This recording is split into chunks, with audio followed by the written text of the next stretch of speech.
Obrigada, Carolina Grotera, pela ampla visão que você nos passou dessas estratégias de longo prazo de- e da transformação ecológica da economia brasileira, que se juntam com as estratégias de alguma forma.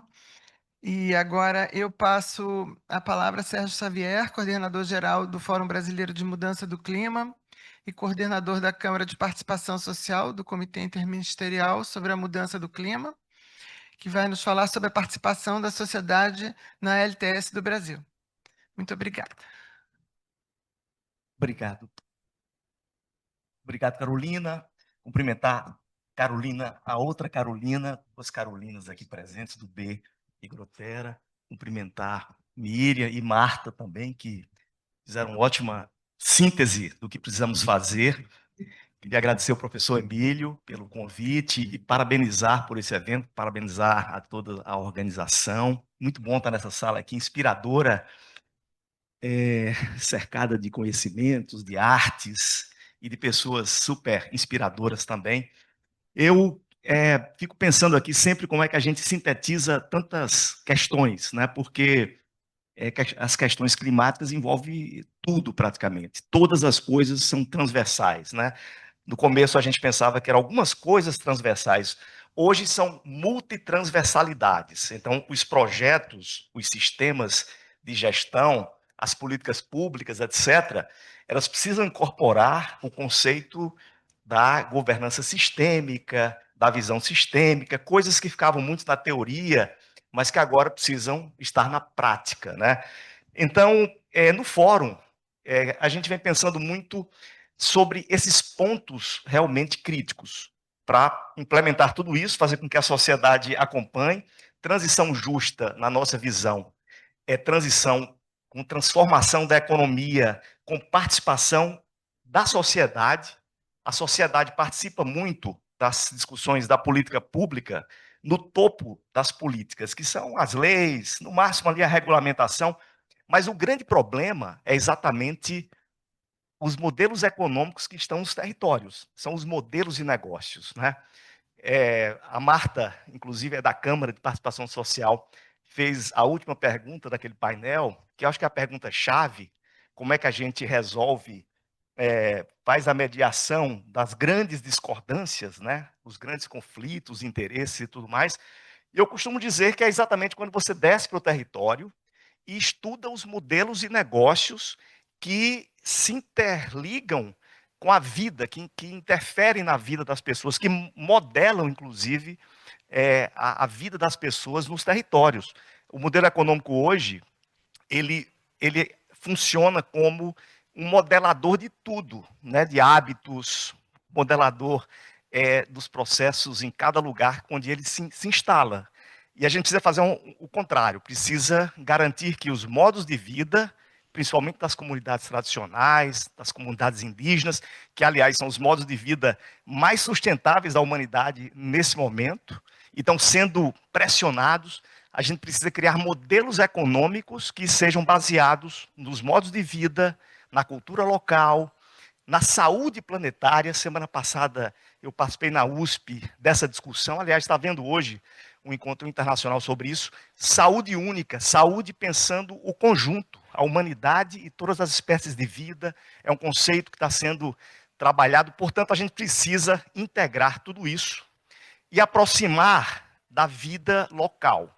As soluções precisam ser mais próximas dos problemas. A gente está muito distante do global para o nacional, que é o caso das COPs, é muito lento.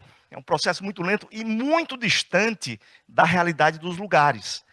E a gente precisa realmente se aproximar. Portanto, no fórum, a gente está propondo um movimento inverso, né, que se encontra no meio do caminho na economia. Tem um movimento do global para o nacional e deve ter um movimento do território para o nacional, fazendo essa conexão, e certamente isso vai agilizar os processos, né? Na hora que a gente vai para a vida real e olha para os problemas, vê em que ponto esse problema está nos modelos econômicos e vai ali cirurgicamente discutir a solução, a gente fica com mais conhecimento, com mais percepção de como é possível resolver as coisas. Hoje, a gente está olhando, aliás, é impossível, eu acho que não tem ninguém no mundo hoje, talvez com o uso de inteligência artificial, alguém consiga organizar isso, mas ninguém consegue ver as cadeias econômicas inteiras, né?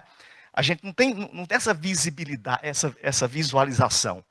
Então, você tem cadeias que têm subsídios escondidos, desigualdade institucionalizada, uma série de coisas. Então, eu queria ressaltar que o Brasil está avançando nessa busca de gestões da complexidade, e o Ministério da Fazenda, Carolina, realmente, eu acho que não existe no mundo nada tão avançado o quanto está sendo feito hoje no Ministério da Fazenda, com o PTE, com o Plano de Transformação Ecológica, e também com essa governança que está se criando com o CIM, o Comitê Interministerial de Mudança do Clima. Tem dois diferenciais importantes nesse governo. Um são os programas econômicos que estão ecologizando a economia, que estão realmente esverdeando os canais, os instrumentos econômicos.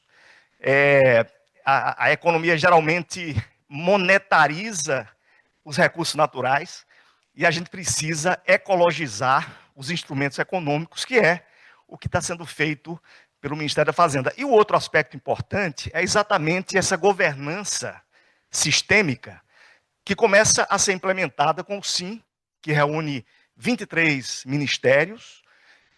Dentro do SIM, as câmaras de participação social, que é a que nós coordenamos, o setor empresarial e as organizações não governamentais, os movimentos, sindicatos, etc.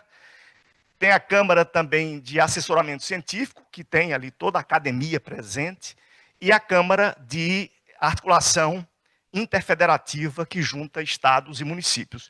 E nós combinamos, no último encontro com os demais coordenadores, que essas três câmaras vão trabalhar em conjunto, criando realmente condições para que a gente possa apresentar propostas que tenham o olhar de todos esses setores e que sejam focadas em implementação. Então, no planejamento do fórum, a gente está discutindo, está construindo isso coletivamente, que as ações do fórum devem focar em implementação, não é discussão de coisas etéreas e filosóficas, ideologizadas, enfim, é foco na vida real, usando o Plano Clima, o Plano de Transformação Ecológica, o PAC, todos os planos que já existem. E nesse processo, a gente coloca três aspectos, três pilares que são fundamentais para que a gente possa fazer essa transformação com velocidade no rumo do que foi apresentado aqui, né? O que o Henri apresentou no relatório, que o professor Emílio apresentou, o que todos vocês falaram aqui. Como é que a gente transforma isso em coisa prática? E eu estou convencido que tem três pilares fundamentais. O primeiro, essa governança sistêmica, que é isso que o Brasil está construindo, né? Com 23 ministérios, as câmaras de participação desses todos os setores e o fórum conectado a esse processo. O fórum, eles têm as câmaras temáticas que espelham todos os programas do governo federal. Então, os 6 eixos do Plano de Transformação Ecológica estão espelhados nas câmaras temáticas do fórum. Então, taxonomia, por exemplo, está lá numa câmara sendo discutido, fazendo a interação do que o governo está fazendo, levando sugestões para o governo, etc, etc. Então, tem uma rede de temas, toda a organização é em rede. O professor Emílio coordena a Câmara de Economia de Carbono, uma das câmaras que tem assim uma concentração de cérebros incrível, pessoas altamente qualificadas construindo, participando desse processo. Então, é mais ou menos essa governança que está sendo construída. Nesse processo, a gente vai utilizar muita tecnologia para acelerar os processos de democratização e de participação, que aí é o segundo pilar. O segundo pilar é que a gente precisa sistemas digitais que nos ajudem a olhar essa complexidade, a interagir com ciência e informação segura, e nós temos isso com as ferramentas que já estão aí. Essas ferramentas hoje estão a serviço mais da máquina de destruição de desigualdade, etc., de manipulação política, inclusive, né? As inteligências digitais estão muito mais nisso do que a serviço do povo. Então, a gente está discutindo no fórum a criação de um sistema, que a gente está chamando Uniclima, que ele junta todas as informações, todos os planos, todas as pesquisas, todos os documentos. Um relatório como esse aqui vai estar lá, em todas as línguas, enfim, para interação das pessoas, perguntando ao sistema coisas que vão ser respondidas com política pública real, com ciência consistente, etc, etc. Então, a gente está colocando isso ali, e nesse modelo, a gente vai possibilitar milhares de instituições, por exemplo, apresentarem suas propostas para um ponto do Plano Clima. Então, na Câmara de Energia, a gente escolhe quais são as prioridades do Plano Clima, que já existe, está lá, quais são as prioridades para que sejam implementadas rapidamente. As instituições, podem ser 1.000, 2.000, 1 milhão de instituições, podem apresentar suas propostas para aqueles pontos por escrito, joga no sistema, e o sistema rapidamente diz quais são os consensos. E a gente vai trabalhar rapidamente nos consensos. Então, essa é uma forma de acelerar a democracia altamente participativa no processo. E, por fim, o terceiro pilar é exatamente a chamada transformação ecológica da economia, socioecológica da economia, que tem que ser uma transformação ecológica, justa e participativa, intensamente participativa. Porque como eu falei no começo, é exatamente aí, na modelagem da economia, das cadeias econômicas, que vem a desigualdade, que vem a concentração de renda, os subsídios totalmente injustos, estão exatamente aí. É no modelo de negócio que podem estar o grande problema, os grandes problemas, e pode olhar que em todo problema que você imaginar, tem um modelo de negócio por trás. Inclusive os modelos criminosos, né? Criminosos.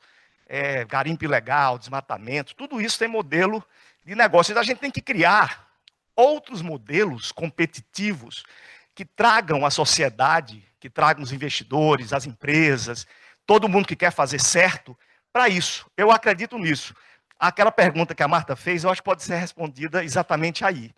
É a gente criando novos modelos de negócios, cooperativos, inclusivos, conectados com a cultura local, que a gente vai conseguir trazer mais interesse das pessoas saírem dos modelos degradadores e irem para outro modelo que tem futuro, que tem mais segurança, que tem menos risco, que tem mais qualidade de vida e que tem condições de pagar melhores salários, porque está fazendo uma economia, né, uma redução, um custo evitado das tragédias futuras, que é outro cálculo que a gente tem que fazer. Acho que o professor Emílio citou um pouco isso, né, que a inação é muito cara, e é um prejuízo, muitas vezes, que não é só financeiro, é um prejuízo humano, de biodiversidade, coisas irreversíveis, né? Então, é mais ou menos nisso que a gente tem trabalhando. Eu acho que, não sei se já cumpri meu tempo aí, fique à vontade, por favor, Carolina, para dizer, mas enfim, é um panorama geral para dizer que a gente está trabalhando nesses caminhos, e acho que nesses modelos que nós estamos discutindo, a gente tem ali condição de abrigar o que vocês apresentaram aqui, de abrigar o que o relatório aponta, é exatamente na governança, nas redes de conhecimento, que pode, inclusive, ajudar a desfazer o conjunto de desinformação que existe hoje, e os modelos de transformação da economia com participação e focada nos territórios, ou seja, a ideia o conceito do mutirão da COP30, que é você mobilizar a sociedade para buscar a transformação dentro da economia, fazendo a mudança no processo econômico, porque quando você convida pessoas para fazer um modelo econômico que ela vai ganhar mais, vai viver melhor, vai proteger a natureza, elas vêm.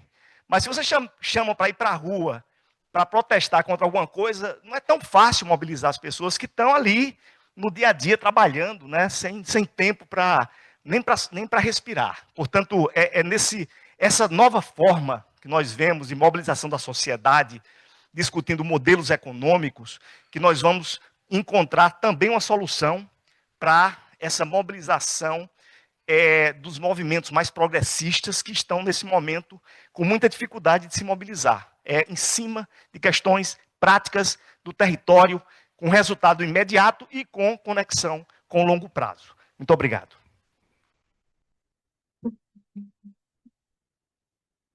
Muito obrigada.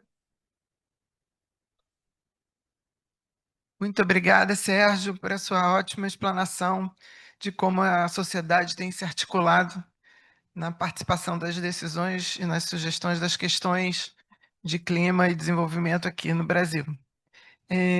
Eu abro o debate para todos. Alguém tem questões, perguntas?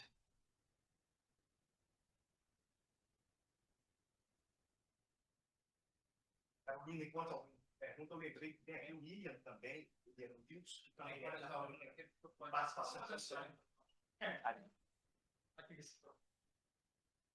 Obrigado, Sérgio. Vou aproveitar a oportunidade para fazer uma pergunta.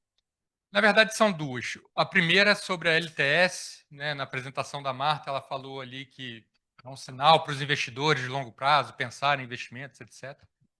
Mas, como a gente tem visto no mundo e no Brasil, né, com esse pêndulo da democracia da direita para a esquerda, para a gente ter um sinal, né, de longo prazo para os investidores, não pode ser uma estratégia de longo prazo feita a portas fechadas pelo governo. Tem que ser algo que seja participativo junto com a sociedade, né, para seja um novo contrato social realmente e seja um plano de Estado, né, com letra maiúscula e não de governo. Aí eu queria ouvir um pouquinho vocês sobre isso. E o outro ponto, na fala da Carol, ela mencionou a taxa do Fundo Clima, é 6,85, você mencionou algo assim? 6,5, mas é em dólar, né? Dólar mais 6,5 uma taxa fixa, não é isso? Está falando da captação no fundo. Tá, mas 6,5 ao ano para captação dos setores no Fundo Clima, para a Floresta 1%. Isso é o que o Fundo Clima vai emprestar. Isso. Tá, Para a entendi. Floresta é 1% e para a energia renovável é 8 ou 8,5 agora, porque a energia renovável capta no mercado já, né? Já está mais maduro. Entendi, beleza. Porque a taxa que o governo se financiou para aportar esses 10 bi lá, aí é dólar mais 6 alguma coisa, 7, alguma coisa. 6,15, se eu não me engano. Alguma coisa assim. Tá bom. Se puderem comentar, então, a primeira questão. Obrigado. Vou aproveitar que eu já estou com o microfone na mão. Então. Obrigado, William, pela sua colocação, é muito importante. E realmente, concordo com você que é totalmente desafiador, as coisas mudam de acordo com os ventos políticos.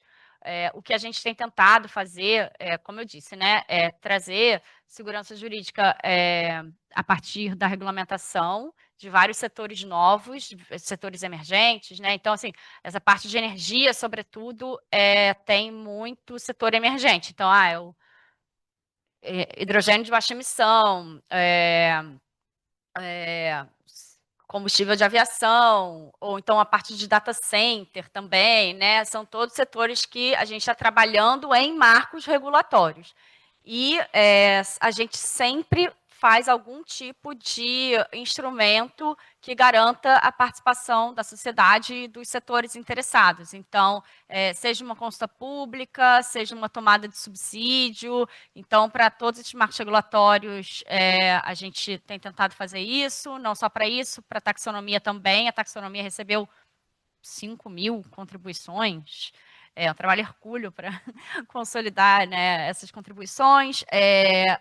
O Ministério da Fazenda e o Ministério do Meio Ambiente, né, a Secretaria Nacional de Mercado de Carbono, que hoje em dia está sob a liderança do Aloysio Mello, que muitos aqui conhecem, a gente colidera a estratégia transversal de meios de implementação, que é do SUBEX, do Comitê Interministerial de Mudança do Clima, né, da Presidência da República, e a gente está justamente terminando aqui um relatório que vai entrar em consulta pública antes da COP, e a consulta pública por definição, né, ela precisa ficar pelo menos 30 dias aberta, às vezes a gente deixa até 45 dias, então, assim, só para dizer que a gente tem tido essa preocupação, né, de trazer a contribuição das partes interessadas.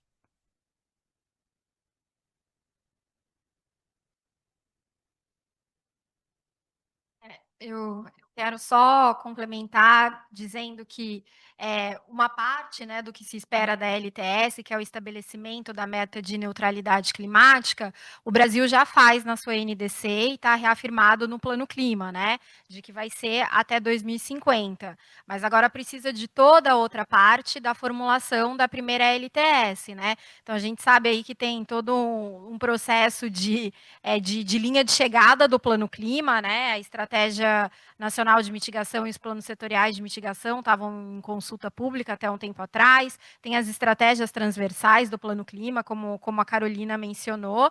E aí a expectativa é que, uma vez superada todas essas questões do Plano Clima, possa começar o processo aí de uma formulação da LTS de uma forma muito participativa e que não tem um processo assim, né, definido. Eu acho que a literatura apontam alguns caminhos, né, sobre a importância aí de se ter um processo inclusivo, como o William falou, para se construir uma política de Estado, mas para também trazer e agregar, né, perspectivas do setor privado, da sociedade civil, de ter ali debates, né, entre os diferentes setores da academia, né, não só trazendo o pessoal aí das ciências duras, mas também trazendo perspectivas sobre questões de, né, ciência política e das ciências humanas. Então, assim, tem todo um processo que pode ser muito benéfico para engajar a sociedade em torno dessa visão, e esse processo ele pode se dar desde do momento, né, da decisão de se formular uma LTS,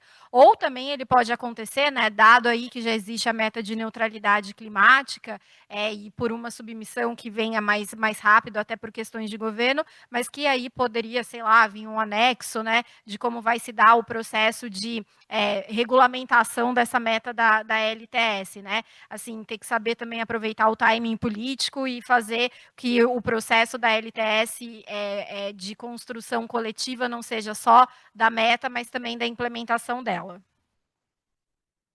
Bem, só complementando, eu acho que o William toca numa questão fundamental. Daqui para frente, aliás, eu falei aqui fora do microfone, o William também participa da Câmara de Participação Social, compõe a Câmara junto com a Marta. Eu não sei se tem mais alguém aqui que também está na Câmara. Então, a Câmara é muito representativa. Mais de 2.000 instituições participaram do processo, né? Tem cerca de 50 instituições representando os diversos setores da sociedade. Então, é um bom lugar para a gente testar esses novos modos de discussão de políticas públicas, porque, na minha visão, os anteriores já foram superados, né? Nós não temos mais condição de fazer conferências nacionais de 4 em 4 anos. Isso não dá mais, tem que ser online, em tempo real, com participação intensa e em cima de implementação, em cima de ações concretas, usando os sistemas digitais para acelerar as discussões. Não dá mais, eu não aguento mais aquelas reuniões que a gente fica girando na mesma coisa, as pessoas vão ali falar mais do que estão fazendo, do que propondo soluções práticas. Então, eu acho que esse é a grande saída. E isso vai também dar um basta nos excessos do próprio Congresso. A gente viu agora que o Congresso não está mais respeitando o interesse público, né? Faz coisas ali de acordo com os interesses mais ali de setor. Agora, o Ministério da Fazenda, nesse momento, né, Carolina, está enfrentando uma grande guerra no Congresso para aprovar coisas que são fundamentais para a economia brasileira ficar minimamente equilibrada, e tem uma resistência imensa. Então, a mobilização da sociedade faz a diferença, como fez agora na tal PEC da bandidagem, né, e outras coisas mais.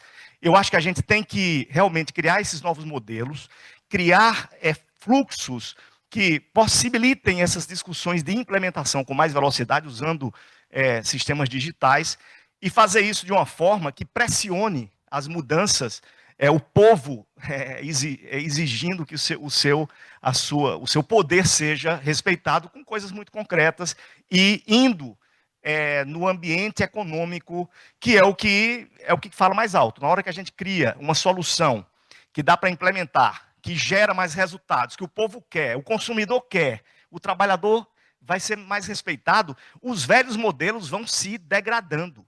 É mais ou menos o que acontece com a visão do I Ching, né? Que as coisas que estão deteriorando, elas vão caindo por conta própria quando você vem com algo novo, com algo que é o ponto de mutação de um processo com visão sistêmica. Obrigada, Sérgio. Você?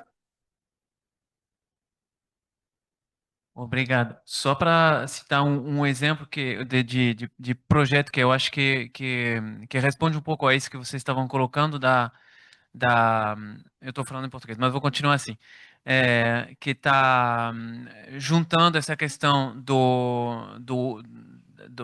da importância da sociedade tomar conta das temáticas, né, como você estava dizendo, e da articulação com o longo prazo que o William estava colocando e da implementação de políticas públicas que tem que ser não só de governo, mas de Estado e de longo prazo, como vocês estavam discutindo agora também. É um projeto chamado Amabio, que é financiado pela AFD, e aí faço o vínculo com a minha casa, né, a França, da Agence Française de Développement, que é um banco de desenvolvimento da França, que tem um investimento significativo no Brasil.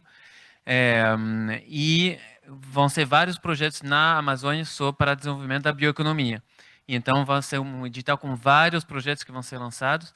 E então junta ao mesmo tempo, eu acho, o longo prazo, porque é um investimento de longo prazo, o poder e a utilização da sociedade para desenvolver a bioeconomia. Então, acho que é um exemplo que veio na minha cabeça em reação ao que vocês estavam falando. E então, eu acho que, justamente, o papel dos bancos de desenvolvimento pode ser muito interessante nesse sentido, como o próprio BNDES e outros que já foram citados. E só comentar também, em seguimento do que eu acabei de falar, é que esse projeto se integra também numa outra iniciativa França-Brasil, que é o Centro Franco-Brasileiro para a Biodiversidade Amazônica. Então, vou ficando aí nesse território da Amazônia, que é uma iniciativa que eu só gostava de falar, porque eu acho que é importante na nossa cooperação. Não falamos de manhã na abertura, aproveito aqui, que pode, eu acho, enfim, ser interessante na perspectiva de desenvolvimento e de mitigação das mudanças climáticas lá. Obrigada. Alguém quer fazer mais algum comentário? Temos mais uma. Ingrid, rapidinho, por favor. Obrigada, Carol. Boa tarde a todos. Aqui é a Ingrid da Ternius, também aluna do professor Emílio, né, Carol? Estamos aqui entre amigos. Carol, tem uma pergunta para te fazer com relação ao LTS para o Ministério da Fazenda. Como que vocês estão vendo a questão do CBAM brasileiro, assim, uma versão brasileira? Já que a gente vai ter um sistema brasileiro de comércio de emissão, né, se estaria dentro da LTS essa, digamos assim, esse mecanismo para evitar o leakage, né, das indústrias saírem daqui e irem para outros países onde não tem a precificação de carbono.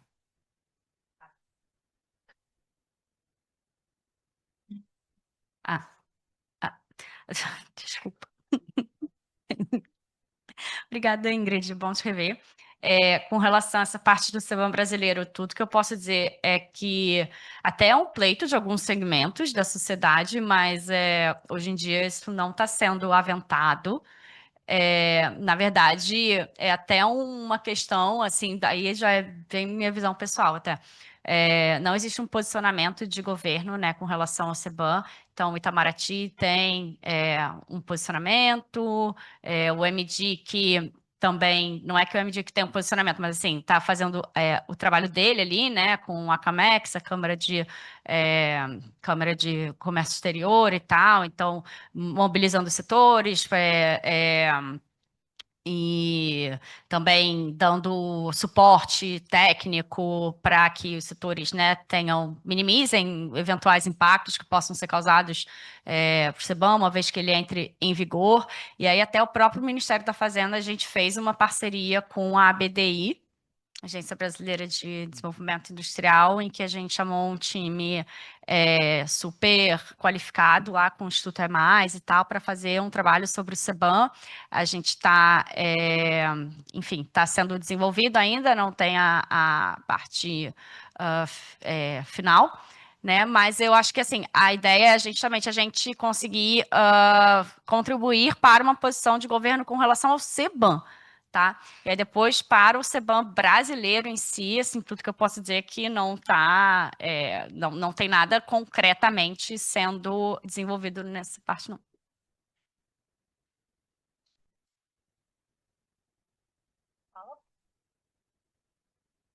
porque o risco de líquido é muito presente para a indústria brasileira, ainda mais com a crescente importação da China, principalmente falando pelo setor siderúrgico nacional.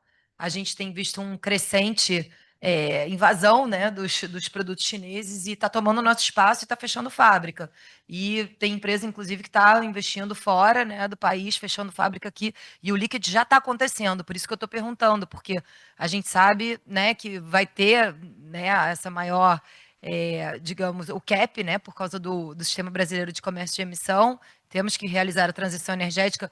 Também não dá para ficar com preço de carbono baratinho no mercado nacional, ou inundando de offset, que isso acaba impedindo, né, a nossa transição energética, né, mas a gente também precisa de uma certa medida de proteção para poder manter competitividade no Brasil, porque a competitividade está sendo muito afetada por essa invasão dos produtos chineses. Então, a gente precisa entender como que a gente quer descarbonizar, ficar pobrinho, limpinho, né, sem as atividades industriais e não emitir, ou se a gente vai escolher apoiar a transição energética dos setores energocarbono-intensivos, como siderurgia, por Eu exemplo. acho que mais do que algo como um CBAM brasileiro ou do gênero, o mais importante é uma mobilização imediata para que as regras do CBAM sejam,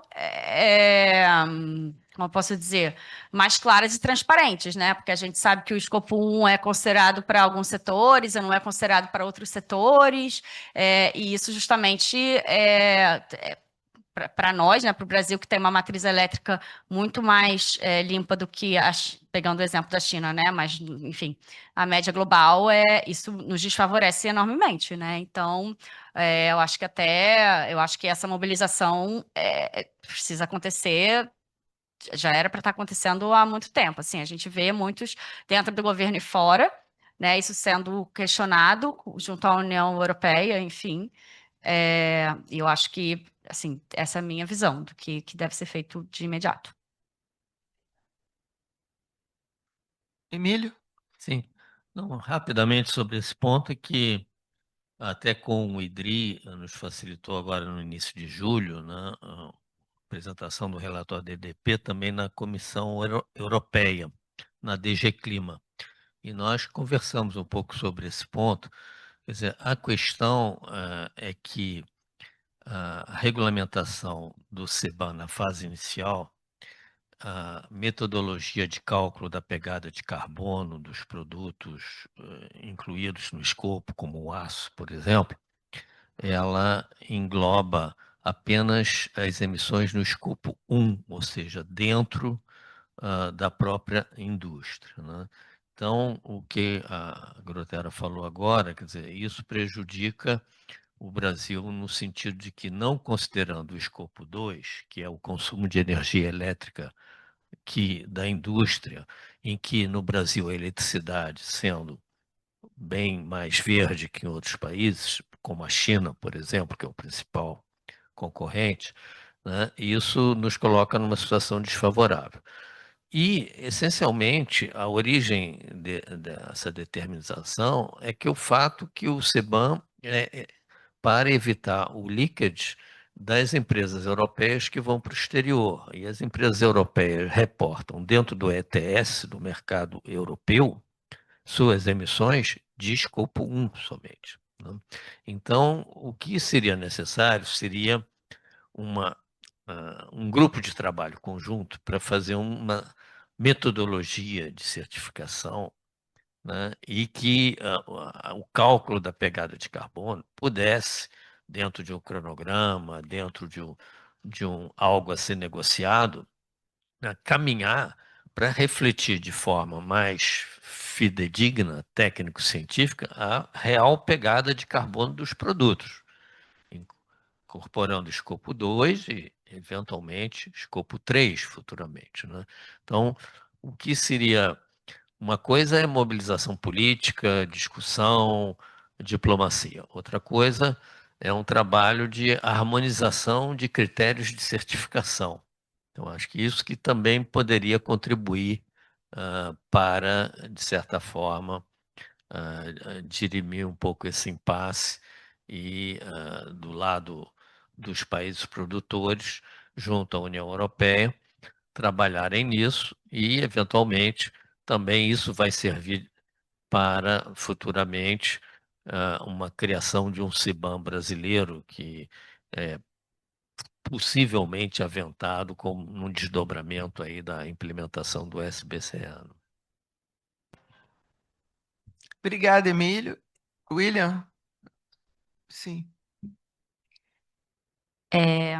Assim, conversas, né, com a União Europeia, comissários europeus, a gente entende que o CBAM, enfim, dentro do mercado de carbono europeu, o setor elétrico é contemplado, né, está dentro do escopo de regulação, e segundo eles, essa questão do escopo 2 entrar para alguns setores e não entrar para outros setores, advém do fato de que em alguns países dentro da União Europeia, o setor elétrico ele recebe algum tipo de incentivo, algum tipo de subsídio, e tal, e isso justificaria que o escopo 1, que o escopo 2 não fosse contemplado para um ou outro setor. Mas, assim, aí é minha visão pessoal, tá, gente? Eu acho que isso traz pouca transparência, né, traz assimetrias, né?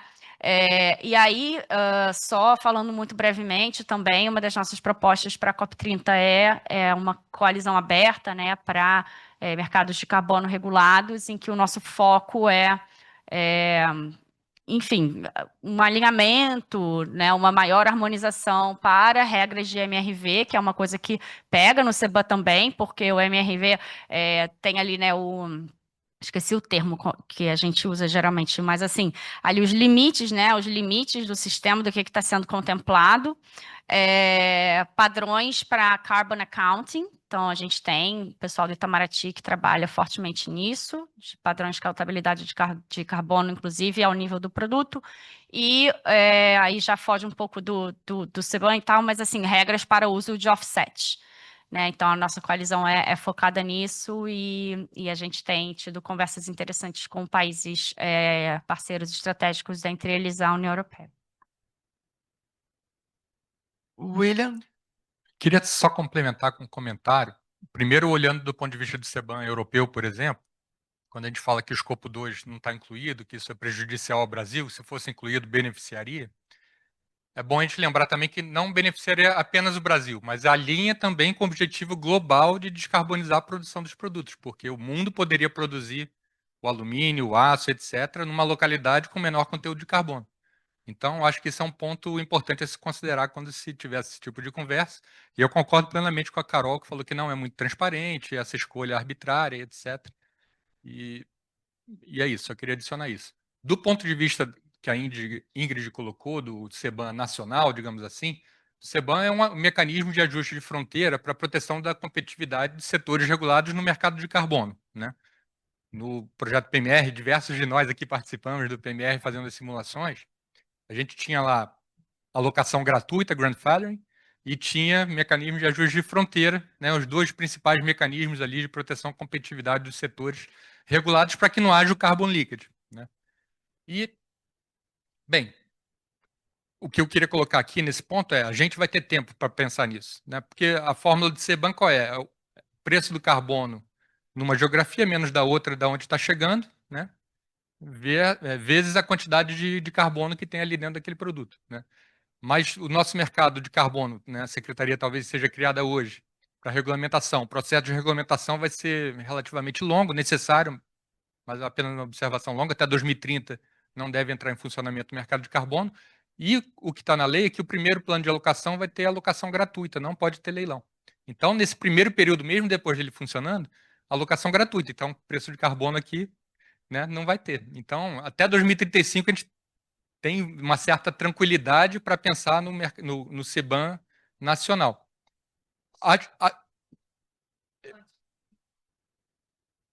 Assim, a gente tem uma condição no Brasil de desindustrialização, alto custo Brasil, alto custo de capital, logística ineficiente, cara, diversas carga tributária acima de nossos pares em desenvolvimento, condições estruturais, digamos assim, que têm que ser tratadas daqui até lá. Espero que a gente caminhe nessa direção. Mas pensando em CBAM, como ele é dito, a fórmula é essa, é o preço de carbono aqui menos o preço de carbono na China, mas enquanto o preço de carbono aqui for zero, não tenho que ajustar na fronteira. Né? Só isso que eu queria colocar também. Obrigado. Bom, obrigada a todos. Obrigada, Miriam, Marta, Sérgio, Carolina. E está encerrada aqui a sessão e agora vamos ao almoço, certo? Obrigado.